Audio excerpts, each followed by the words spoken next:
বাপের বেটা হলে এসো, বাংলাদেশ থেকে আমার মাদ্রাসায় আমার সাথে বসবে। তোমার মতো গিয়াসউদ্দিন তাহিরিকে এমন জায়গায় ঢুকাবো তোমার আর কোনো অস্তিত্ব থাকবে না ইনশাআল্লাহ। একজন বড় স্কলার বাংলাদেশে, তার হচ্ছে শেখ আহমদুল্লাহ।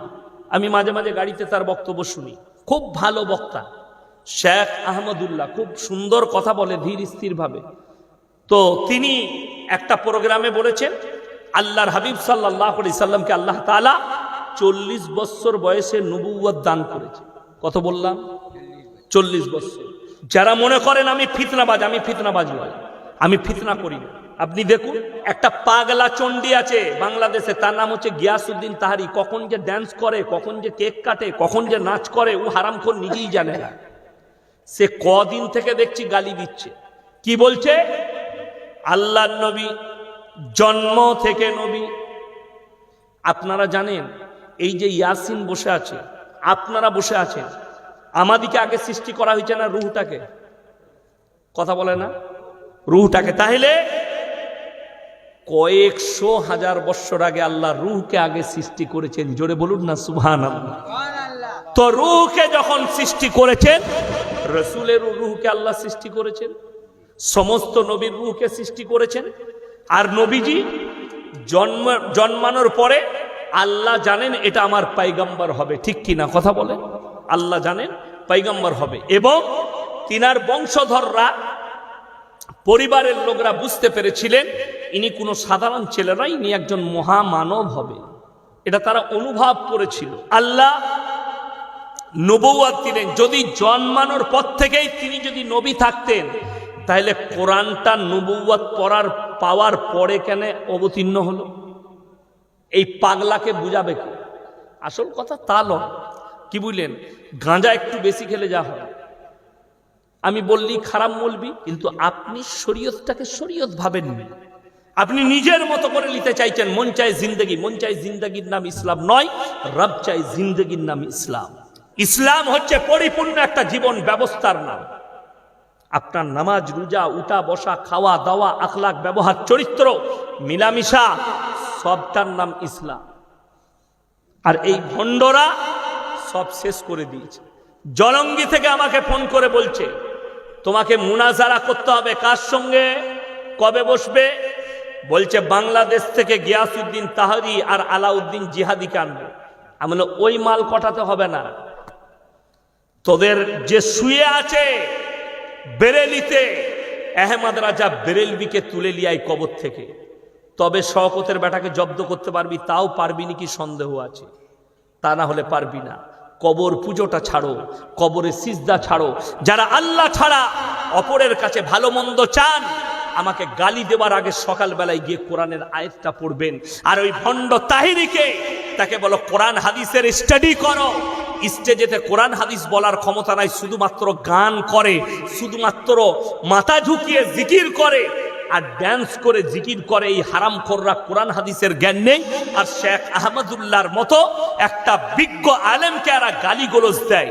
হিম্মত থাকলে আমাকে দাওয়াত দিয়েছে ভারতে, আমার মাদ্রাসায় মাগুর মাছ আর তোমাদের লেগে দেশি মুরগি রেখেছি। বাপের বেটা হলে এসো, বাংলাদেশ থেকে আমার মাদ্রাসায় আমার সাথে বসবে। তোমার মতো গিয়াসউদ্দিন তাহিরিকে এমন জায়গায় ঢুকাবো তোমার আর কোনো অস্তিত্ব থাকবে না ইনশাআল্লাহ। বড় কষ্ট লাগে, আপনি বুঝছেন না। কোরআন 17 পারা, কত পারা বললাম? 17 পারা, শেষ পৃষ্ঠা, শেষ রুকু। যাদের বাড়িতে মানে কোরআন আছে খুলবেন, অনুরোধ করে বলে যাচ্ছি। ইয়া আইয়ুহান নাসু যুরিবা মাতালুন ফাসতামিউ লাহু ইন্নাল্লাযীনা তাদউনা মিন দুনিল্লাহি লা ইয়াখলুকু দুবাবান ওয়ালা বিসতামাউ লাহু। হে পৃথিবীর মানুষ, তোমরা যাদের কাছে ভালো মন্দ চাও তাদেরকে জিজ্ঞেস করো, তারা একটা মাছি পর্যন্ত সৃষ্টি করতে পারে না। মাছি সৃষ্টি তো দূরের কথা, মাছি যদি তাদের কাছ থেকে কোনো জিনিস ছিনিয়ে নিয়ে যায়, সেটা উদ্ধার করার মতো ক্ষমতা নেই। তারা হচ্ছে শক্তিহীন, আর আমি আল্লাহ হচ্ছি শক্তিশালী। জোরে বলুন সুবহানাল্লাহ। আপনি মনে মনে ভাবছেন কবরে পাওয়া যায়, এখানে পাওয়া যায়। আল্লাহর কসম করে বলছি, হযরতে উমরে ফারুক রাদিয়াল্লাহু তাআলা আনহু থেকে বড় ওলি পৃথিবীতে আর কেউ হতে পারবে? কথা বলেন। তিনার মাজার নাই। হযরত আবু বকর সিদ্দিক রাদিয়াল্লাহু তাআলা আনহু, তিনার থেকে বড় ওলি পৃথিবীতে আর কেউ হতে পারবে না, তিনার কোনো মাজার নেই। চলুন, জলিলুল কদর সাহাবী যারা হজ করতে গেছেন, যারা যাবেন, গিয়ে একটা জিনিস দেখে আসবেন। ওইখানে ওহুদের প্রান্তরে, ওহুদের যে পাহাড় আছে, সেইখানে 70টা সাহাবীর কবর লোহার ব্যারিকেড দিয়ে ঘেরা আছে। যারা উমরা করতে যাবেন, হজ করতে যাবেন, দেখে আসবেন, এটা কিতাবের মধ্যে পড়েছি। সেইখানে এমন একজন সাহাবী শুয়ে আছেন, যিনি হচ্ছেন নবী আকরাম সাল্লাল্লাহু আলাইহি ওয়াসাল্লামের চাচা যান, তিনি হচ্ছেন আমিরে হামজা রাদিয়াল্লাহু তাআলা আনহু। যুদ্ধের ময়দানে জিনার বুকটা চিড়ে কলিজা থরটা বার করে চিবিয়ে খেয়েছিল হিন্দা, আল্লাহ তিনাকেও ঈমান দান করেছিলেন। সেরকম সাহাবী শুয়ে আছেন। আর আমাদের দেশের ভণ্ডরা বলছে মক্কা মদিনায় ওলি নেই। আমাদের দেশের ভণ্ডরা বলছে পীর না ধরলে জান্নাতে যাওয়া যাবে না। তাহলে আমি তোমাকে জিজ্ঞেস করব, আবু বকরের পীর কে ছিল বলো? উমরের পীর কে ছিল বলো? ইমাম আবু হানিফা রাহিমাহুল্লাহর পীর কে ছিল বলো? ইমাম শাফির পীর কে ছিল বলো? ইমাম মালিকের পীর কে ছিল বলো? ইমাম হাম্বলের পীর কে ছিল বলো? তুমি বলতেই পারবে না। ইমাম বুখারী, ইমাম তিরমিজি, ইমাম আবু দাউদ, ইমাম নাসাই, এদের কেউ পীর ছিল না, এরা জান্নাতে যাবে। আর অথচ তুমি পীর না ধরলে জান্নাতে যেতেই পারবে না। এ কোথা থেকে? একজন বলছে গাছে চাপতে গেলে ডাল ধরতে হয়, হয় না? হয় না? একজন উদাহরণ দিচ্ছে আমাকে, বলছে তুমি যদি দুতলা ছাদে চাপো, সিঁড়িতে চাপো না কিসে চাপো? হ্যাঁ, সিঁড়ি দিয়ে চাপি।